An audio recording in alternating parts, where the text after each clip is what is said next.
Si vous n'avez pas installé les outils, je vais vous montrer comment vous pouvez faire avec Docker pour y arriver assez facilement.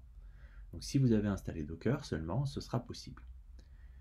Donc si je regarde les tests via Docker, quelque part c'est rien d'autre qu'une commande qui lance Docker en utilisant une image dans laquelle il y a tous les outils, en reprenant le répertoire dans lequel vous êtes et en le rendant disponible sur le conteneur dans le répertoire source, et je lance source test.sh.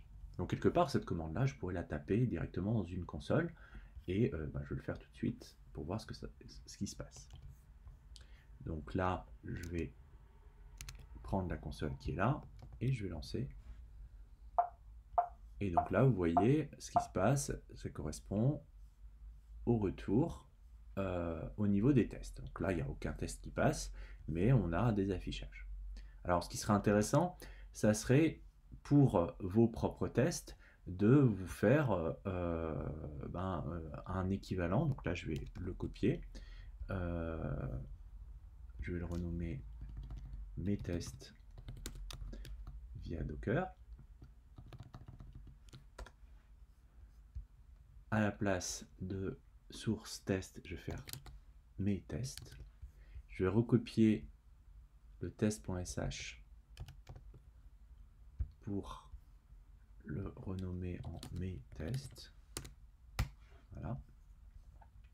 Et donc là maintenant, vous avez dans mes tests, voilà ce qu'il fait, il va dans le répertoire, il fait clean, il crée test.bin, donc là à la place, je vais faire kernel.bin, je vais faire make run, donc là ça va exécuter le kernel. D'ailleurs on pourrait enlever cette ligne là, mais je vais quand même décomposer le problème en plusieurs étapes.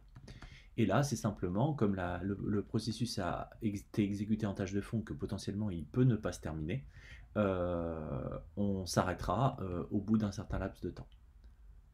Donc là, je pourrais faire par exemple un kill de PID test, ici. Voilà. Donc je vais essayer tout de suite ce que ça donne. Donc, je reprends mes tests via Docker, je reprends cette commande-là,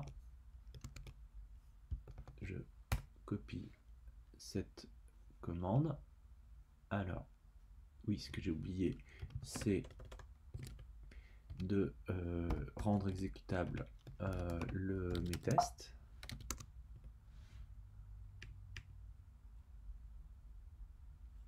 Alors, ah oui, j'ai oublié un S. Corriger.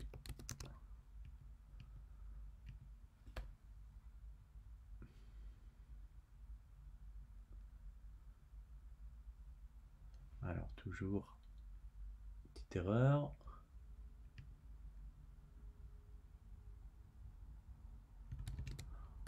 Je vais y arriver. Voilà, donc il fait bien les étapes. Et à la fin, il affiche bien bonjour EPCSEF. Pourquoi? Parce que, en fait, ce qu'on vous a donné, c'est un point de départ dans lequel il y a le console put bytes qui n'affiche pas sur l'écran de votre machine virtuelle, mais dans la console série de la machine virtuelle. Et donc, ça va s'afficher directement à ce niveau-là. Donc, vous pouvez maintenant tester. Donc, vous voyez, si je change le start en PCSEF en mettant mon PCSEF, j'enregistre, je retourne ici, je vais pouvoir lancer et j'ai bien le système qui a été exécuté avec cette sortie-là. Donc ce qu'on vous demande, ça n'est plus d'écrire la partie console, mais c'est d'écrire la suite.